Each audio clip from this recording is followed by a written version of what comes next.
Bonjour tout le monde, j'espère que vous allez bien. Alors aujourd'hui on va faire une vidéo un peu plus axée business. J'ai eu pas mal de questions concernant mon parcours, savoir comment j'avais réussi à créer 3 commerces en peu de temps. Donc du coup je vais vous en dire un peu plus aujourd'hui.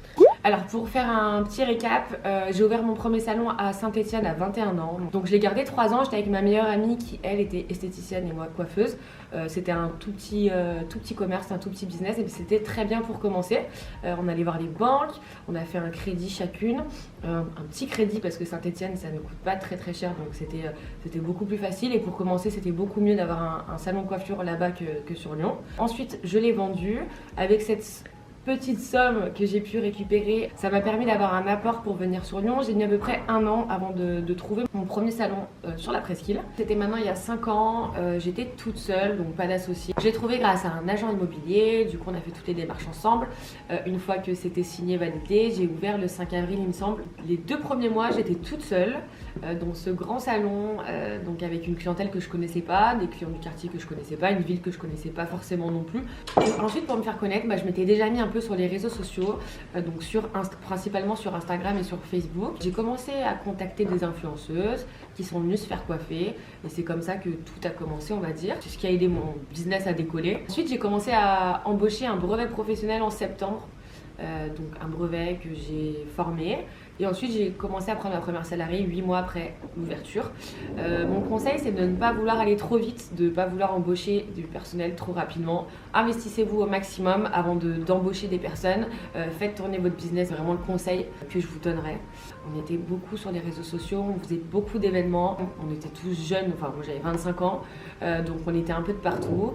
Et petit à petit, ça s'est fait comme ça. Ensuite, j'ai vu que ça marchait. Et 1 an après, je me suis dit, pourquoi pas, j'ai eu une opportunité. C'était pas forcément dans mes idées, j'avais envie mais c'était pas forcément tout de suite. Du coup j'ai créé au bout de 2 ans le salon Gerland.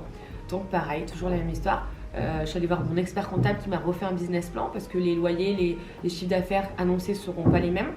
Après je suis retournée voir ma banque et ensuite j'ai créé la société. Et ensuite on a commencé. Donc là le but, je n'y étais pas beaucoup dans ce salon, c'était vraiment essayer de le faire tourner sans moi, donc j'y allais un petit peu 2 fois par semaine. Et donc j'ai formé une coiffeuse que j'ai mis en manager là-bas, donc au salon Gerland qui était de base avec nous au salon Presqu'île. Je sais pas si vous me suivez.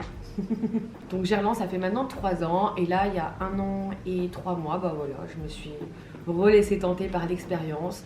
Donc pareil, expert comptable pour le business plan et la banque pour le crédit. Et donc là maintenant on est à 3 business en peu de temps. Alors du coup maintenant j'ai les 3 business donc je ne peux pas être dans tous les salons en même temps. Du coup j'ai mis des managers dans chaque salon en qui j'ai entièrement confiance. C'est mes bras droits quoi. Ils vont gérer ce que je peux pas moi gérer sur place. On essaye de faire pas mal de réunions. Le plus important c'est la communication avec vos équipes. C'est comme ça que vous arriverez à tenir vos business. Plutôt sur un management participatif où tout le monde a son mot à dire et a des idées, des bonnes idées de partout à prendre. Donc je les fais participer un maximum.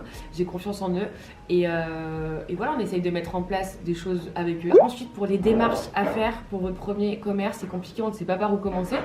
Du coup, je vous conseille d'aller à la chambre des métiers. Ils vont un peu vous aiguiller, un peu vous conseiller. Ensuite, d'aller voir un expert comptable pour faire un business plan. Au début, ça va être un langage que vous ne comprendrez pas quand votre expert comptable va vous présenter un business plan. Donc ça va être compliqué, vous n'allez pas tout comprendre, mais après, quand vous allez vous y intéresser, c'est super intéressant et c'est très important.